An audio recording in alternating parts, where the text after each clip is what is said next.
Aujourd'hui, je vais vous parler des 5 avantages de devenir closer ou commercial digital et les 5 inconvénients à faire ce métier-là. Donc si vous avez envie de connaître, bien sûr, les inconvénients, restez jusqu'à la fin de cette vidéo et vous allez avoir tous les éléments. Salut à toi et bienvenue sur cette vidéo, j'espère que tu vas bien et que tu es en forme. Alors on se retrouve sur cette nouvelle vidéo parce que j'avais envie de te partager plusieurs choses. Il y a plein de choses qui se disent sur le closing, il y a plein de choses qui ne se disent pas. Tu sais, si tu suis un petit peu ma chaîne, que j'aime bien dire un petit peu tout ce que personne ne dit. Et donc je vais te détailler plusieurs points. Les 5 avantages à faire ce métier-là, en général on les connaît mais je vais quand même en parler, et surtout les 5 inconvénients qui font que ça peut être un métier compliqué, surtout au début, où si tu ne sais pas ces choses-là, ça pourrait te faire tomber de haut. Donc je veux te donner tous ces éléments-là, et bien sûr on va les aborder dans cette vidéo en entier. N'hésite pas à t'abonner et à cliquer sur la petite cloche pour recevoir les prochaines vidéos. En tout cas ça me fait plaisir de faire grandir cette communauté, on est à 1050 abonnés à peu près, j'aimerais bien qu'on arrive à 2000 avant la fin de l'année, ce serait super intéressant, et en tout cas je vais tout faire pour que vous puissiez avoir du contenu régulièrement et que vous soyez content de voir ces vidéos. Allez, c'est parti, on passe à la suite et donc on commence directement avec les 5 avantages à faire du closing. La première raison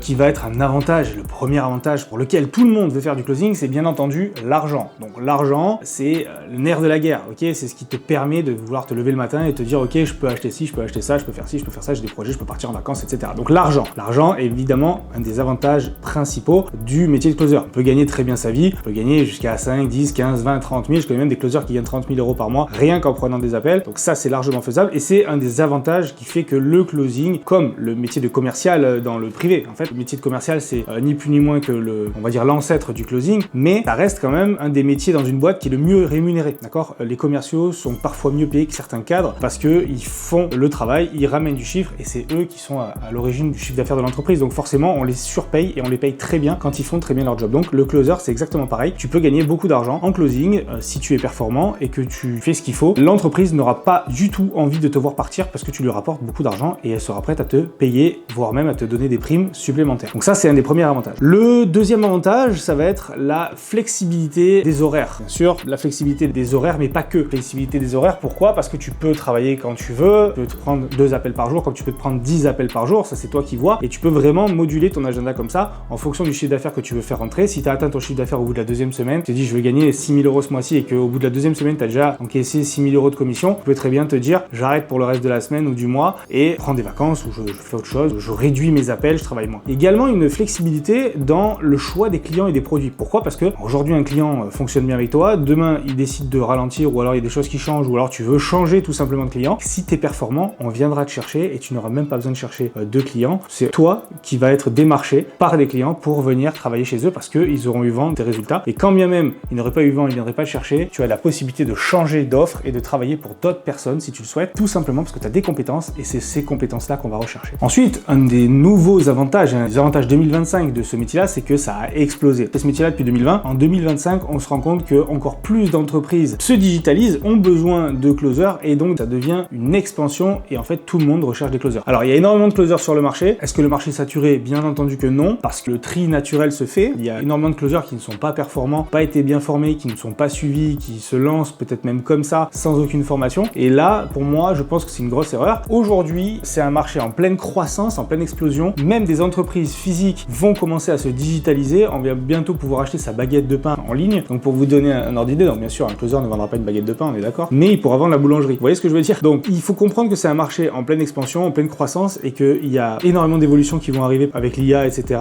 dans le futur et que personne ne pourra remplacer un commercial. Ok? Aucune IA pour l'instant, en tout cas, ne vend mieux qu'un humain. Un autre humain, bien entendu. Donc c'est un métier en pleine croissance. Ensuite, le quatrième avantage, c'est que c'est un métier adaptable à tout le monde. C'est-à-dire que peu importe ce que vous avez comme travail, ce que vous avez aujourd'hui comme cadre de vie, etc., vous pouvez l'adapter. Pourquoi? Parce que vous pouvez moduler vos horaires, ce que je disais plus tôt, et c'est adaptable à tout le monde. Entre guillemets, quelqu'un qui veut faire ça à mi-temps peut le faire à mi-temps, en plus de son job. Par contre, faut pas s'attendre à gagner 6 000 euros par mois à mi-temps. Mais ce que je veux dire, c'est que, parce que la montée en compétence, tout simplement, parce que la montée en compétence est plus lente et que les clients vous enverront moins de calls, et donc moins de calls égale moins d'argent. Mais vous pouvez faire des compléments de salaire de 500, 1000, 1500 euros par mois. Si vous avez un bon client et que vous avez une bonne offre, ça peut très bien le faire et ça peut très bien fonctionner pour vous. Autant le faire à temps plein. C'est un avantage. Moi, j'ai un élève qui s'appelle Mathis ou d'autres élèves qui travaillent à l'étranger et qui peuvent travailler quand ils veulent, où ils veulent, en vacances, etc. Même, enfin en vacances entre guillemets, dans un cadre de vacances et pouvoir travailler où ils veulent. C'est un métier adaptable à tous. En fonction de vos objectifs, de ce que vous voulez faire, vous allez pouvoir bien entendu faire du closing et vous épanouir dans ce métier-là. Ensuite, le dernier point pour moi qui est essentiel aujourd'hui, c'est que c'est un métier humain. C'est un métier humain. Pourquoi? Parce qu'on a apporte de l'aide aux gens, on les aide à avancer sur leur projet, on les fait passer à l'action, là où tout le monde déteste les vendeurs, mais tout le monde adore acheter. Nous, ce qu'on veut, c'est ne pas être un vendeur et plutôt être un accompagnant et accompagner les gens à prendre une décision qu'ils ont décidé de faire parce qu'on les a pas forcés, on ne les a pas démarchés. Le but pour nous, c'est de les accompagner sur leur projet, ce qu'ils veulent faire, un peu comme un agent immobilier qui accompagnerait une personne qui veut acheter une maison parce que c'est l'achat de sa vie. Eh bien, nous, c'est pareil, on veut vendre une transformation de vie, une évolution, un step que la personne veut passer pour l'aider, et donc c'est un métier humain. Voilà, là j'ai donné les 5 principaux avantages, bien sûr il y en a d'autres, on peut en trouver des dizaines et des dizaines d'autres, mais pour moi c'est ceux qui étaient les plus intéressants, et là maintenant on va passer aux inconvénients. Le premier inconvénient qu'il faut prendre en compte, ça va être la difficulté à faire la différence. Comme je vous disais tout à l'heure, il y a beaucoup de closers sur le marché. Ça va être difficile de sortir un petit peu de l'ombre des autres closers et la mauvaise pub qu'ils ont fait, parce qu'il y a aujourd'hui des entreprises de closing, de formation, qui ont saturé le marché. Alors quand je dis saturé, je m'entends, ils n'ont pas bouché le marché, mais ils ont envoyé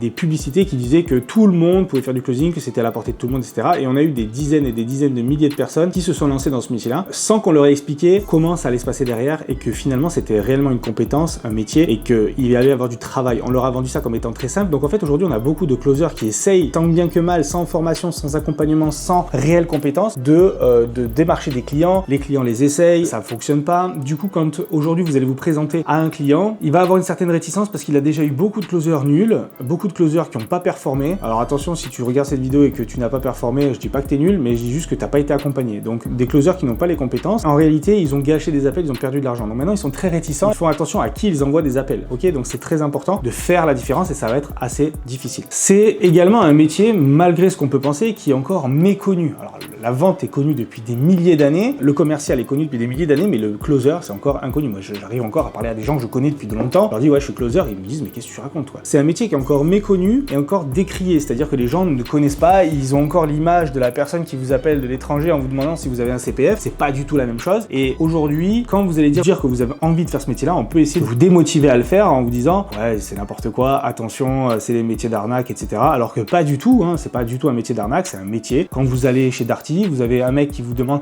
est-ce que je peux vous renseigner? Bien sûr on lui dit non, mais il y a des gens qui leur disent oui et ils renseignent et ils vendent. Et c'est un métier. Et on me dit pas le vendeur de Darty c'est un escroc. Non, c'est un vendeur, il est là pour vendre. J'ai rien contre Darty, Carrefour ou Auchan, peu importe, on s'en fout, je dis plusieurs marques. Et c'est un réel métier qui est méconnu et qui peut être décrié par certaines personnes. Donc attention à ce que vous allez entendre sur ce métier-là, parce que les gens qui en parlent en général, c'est des gens qui ne connaissent pas ce métier-là ou qui l'ont pas réellement fait. Le troisième point qui paraît essentiel pour moi, c'est de vous parler aussi de la difficulté financière que ça va être au départ et tout ce qui va être gain de compétences. Les difficultés, pourquoi je vous dis financière? Parce que quand on débute, on vous a vendu ça comme étant facile, etc. Mais quand on débute, on se rend compte que ce n'est pas facile et que finalement, c'est pas un appel, un close. C'est pas 2 appels de close. C'est pas à chaque fois que vous avez un roleplay avec d'autres élèves de votre formation où vous avez closé à 100% que ça va se passer comme ça en réalité. En réalité, vous allez vous prendre des noms, vous allez prendre des besoin d'y réfléchir, vous allez vous remettre en question et ça va pas être évident au début de dégager vos premières commissions. Ce qui est important, c'est d'arriver à dégager les premières commissions pour vous montrer que c'est faisable, que c'est possible et derrière, après, ça va décupler les autres. Mais ça va passer par la montée en compétences. Et c'est pas facile de se dire que j'ai acheté une formation de 3000 ou 4000 balles et aujourd'hui, je dois encore investir parce que je veux plus me former, moi je dois être capable de... Mais non, en fait, aujourd'hui, on doit continuer à se former continuellement avec d'autres personnes, plusieurs personnes, etc. Pourquoi? Pour monter en compétences parce que le marché évolue. Je peux vous le dire, j'étais là en 2020, le marché n'avait rien à voir. On appelait les gens, ils n'avaient jamais eu de closer au téléphone, on arrivait à les closer assez facilement, une fois, 2 fois, ils avaient de l'oseille. Maintenant, c'est plus compliqué avec la situation géopolitique et comment ça se passe en France. Les gens n'ont plus d'argent, les gens sont réticents, ils ont déjà tous eu des closers, ils savent déjà comment ça se passe, ils ont déjà acheté des formations qui n'étaient pas forcément très bien et du coup, ils sont plus très contents. Ou alors, ils ont acheté des formations qu'ils n'ont pas suivies jusqu'au bout et puis derrière, forcément, ils n'ont pas eu de résultat. Mais bon, ils vous en tiendront comme responsable. Donc, il faut savoir qu'au début, c'est pas évident de dégager de l'argent. Ça va pas être facile, ça va être demander du travail, de la résilience et il va falloir garder ça en tête pour monter en compétences et arriver à exploser. Et une fois que vous allez dépasser le seuil du débutant pour passer au confirmé et après au pro, vous allez voir que vous allez faire une grosse différence et c'est là où vous allez commencer à gagner beaucoup d'argent. Mais avant ça, vous allez manger votre pain noir et ça va vous générer du stress. En parlant du stress, ça fait partie du 4e point pour moi qui est essentiel. C'est très important de vous parler du stress parce qu'aujourd'hui, vous allez être entrepreneur. Quand vous êtes salarié, c'est votre patron qu'on critique tous, on critique tous notre patron, mais c'est votre patron qui vous apporte votre travail et votre salaire. Là, c'est vous qui allez chercher votre salaire. C'est vous qui allez être votre propre patron. Donc vous devez avoir conscience que vous allez avoir du stress et un stress que vous n'avez jamais connu. Un stress que vous n'avez jamais connu. Pourquoi? Parce que c'est le stress de l'inconnu. Le stress de comment ça va se passer à la fin du mois. Et si je fais pas mon argent? Et si ça? Et si ça? Alors au début, vous allez le faire en plus de votre boulot, mais un jour, il va bien falloir partir de votre boulot pour vous lancer à temps plein parce que vous ne ferez jamais autant d'argent si vous êtes à mi-temps que si vous êtes à temps plein. C'est logique. Donc un jour, vous quitterez votre boulot et vous vous direz comme moi, waouh, comment est-ce que je vais faire? Et je suis passé par là, j'étais fonctionnaire, j'ai quitté la fonction publique pour me lancer dans le closing. Et là, à ce moment-là, oui, j'ai eu des phases de stress, j'ai eu peur, et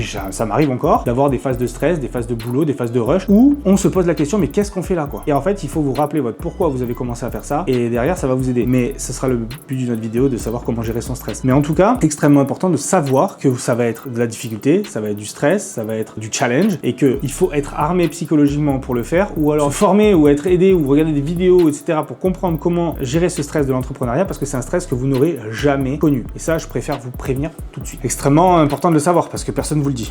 On dit non, ça va être facile, t'inquiète. Le dernier point, qui va pour moi être un inconvénient, une difficulté, c'est que ça va vous faire du coup changer votre schéma de ce que vous connaissez de métro boulot dodo, voilà, les heures imposées, je travaille de 8h à midi, de midi à 13h, de 13h à 17h. Ça, c'est terminé. Quand vous êtes dans le closing, c'est terminé. Vous allez pouvoir travailler aux horaires que vous voulez, bien entendu, mais parfois, vous allez avoir des clients qui vont vous demander peut-être, est-ce que tu peux faire ça à ces horaires-là ou faire ces horaires-là parce que là, je vais faire un challenge, là, je vais lancer de la pub à ce moment-là. Est-ce que tu pourrais être dispo? Ou alors, très bien, juste faire vos follow-up, c'est-à-dire vos suivis clients sur vos jours off. Par exemple, ça peut arriver, un client qui vous envoie un message, oui, bah écoute, j'ai bien réfléchi avec tout ce que tu m'as dit, t'as raison, je veux passer à l'action. Bah oui, vous êtes sur un jour de repos, vous avez décidé de pas travailler, mais ça vaut le coup de lui envoyer un lien d'inscription, de le faire payer et de pouvoir prendre vos commissions. Tout ça, il faut comprendre que vous allez être chamboulé dans votre schéma de travail. Ça va plus être un métro boulot dodo, je me lève à 8h et je me couche à 22h. Ça va être des fois différent. Vous allez travailler peut-être même plus que si vous étiez dans votre emploi précédent. Mais pourquoi? Parce que vous allez travailler pour vous. Et ça, c'est important de le comprendre. Vos horaires de travail, il y en aura plus spécialement. C'est vous qui allez choisir vos horaires, mais parfois, il y aura des inconvénients et vous serez obligé de travailler à des heures où vous n'avez pas envie de travailler ou de faire des choses que vous n'avez pas envie de faire. Mais ça, c'est pour le bien de votre entreprise et de votre métier. Donc, il faut en avoir conscience. J'espère que tous ces points-là que je vous ai détaillés, ça vous a pas fait trop peur, mais au moins que ça vous a éclairé sur le métier de closer.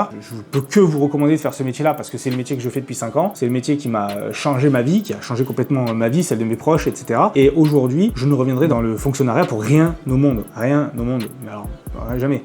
Donc, c'était pas une vidéo pour vous faire peur, c'est plus une vidéo pour être honnête à 100% avec vous sur mes 5 points inconvénients que je peux trouver dans le closing. Closing entrepreneuriat, hein, finalement, on regarde, c'est un peu la même chose. Mais en tout cas, si vous avez des questions, mettez-les moi en commentaire, je répondrai avec plaisir. N'oubliez pas de vous abonner à la chaîne parce que ça fera vraiment plaisir de pouvoir avoir des nouveaux abonnés, de pouvoir faire des vidéos à des personnes qui sont intéressées aussi pour ça. En tout cas, c'était un plaisir de vous avoir sur cette vidéo. Je tiens vraiment à vous remercier pour l'avoir regardé jusqu'au bout. N'hésitez pas à mettre closer dans les commentaires si vous êtes allé jusque-là sur cette vidéo et j'essaierai de vous répondre et puis on pourra échanger ensemble sur les commentaires pour les prochaines vidéos. Dites-moi aussi ce que vous voulez voir comme prochaine vidéo sur la chaîne, ça pourra me faire plaisir. Et je vous dis à très bientôt. N'oubliez pas de prendre en main votre avenir. Si jamais vous avez envie d'avoir un peu plus d'informations sur ce que je fais et comment je le fais, vous avez un petit lien en bas dans la description pour prendre un rendez-vous avec moi. Ce sera vraiment avec moi et on pourra en discuter pour aller un petit peu plus loin dans les explications de ce métier-là. Passez tous une bonne journée. Je vous dis à très bientôt. C'était Val. Ciao.